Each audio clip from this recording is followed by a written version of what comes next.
WhatsApp guys, সবার কি অবস্থা? হাজির হয়ে গেলাম মাশরাফি নাটকের 820তম পর্বে কি ঘটতে চলছে তার অগ্রিম খবর নিয়ে। অলরাইট, এই পর্বটিকেও মিস করবেন না, কারণ এই পর্বে আপনারা দেখতে পারবেন এবার চেয়ারম্যান স্যার এবং রুনার আদালতে হাড্ডাহাড্ডি লড়াই শুরু হয়ে যাবে।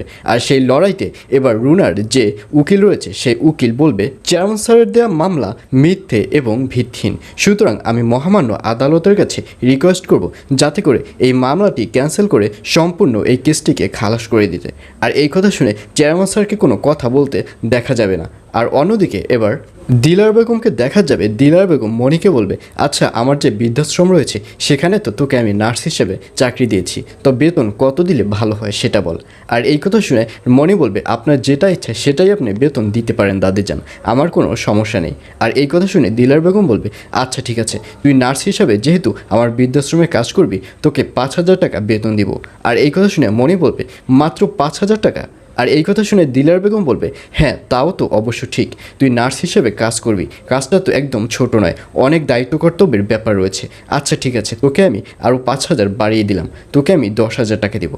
আর এই কথা শুনে মণি হাসতে থাকবে। মণি বলবে, দাদিজান, আপনি যে কাজটি শুরু করছেন এটা অনেক বিশাল একটি কাজ, এটা বড় মনের মানুষ ছাড়া কেউ করতে পারে না, সুতরাং এই কাজে আমাকে আপনি যে বেতনই দেন না কেন আমি সেই বেতনই মাথা পেতে নিয়ে যাব।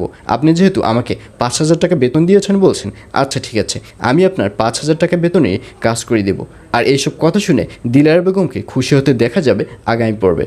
আর অন্যদিকে এবার মণিকে দেখা যাবে মণি হেরে যাবার পাত্র নয়। মণিকে যেভাবে একাডেমি থেকে অপমান করে বের করে দিয়েছে, এই সত্যটা এবার একাডেমি কোচারকে মণি জানিয়ে ছাড়বে। আর এজন্য মণি নতুন একটি প্ল্যান তৈরি করবে। মণিকে দেখা যাবে মণি নোভার সাথে নতুন করে ভাবের সৃষ্টি করবে, যাতে করে নোভার সাথে ভাব বানিয়ে আবারও সেই একাডেমিতে ঢুকতে পারে মণি, এবং একাডেমিতে ঢুকে এবার নোভাকে ফাঁদে ফেলবে মণি। আর এগুলোই আপনারা দেখতে পারবেন আগামী পর্বে। আর এছাড়াও থাকবে আরও আশ্চর্য সকল ঘটনা। সুতরাং সবাইকে মাশরাফি নাটকের আগামী পর্ব দেখার আমন্ত্রণ রইল।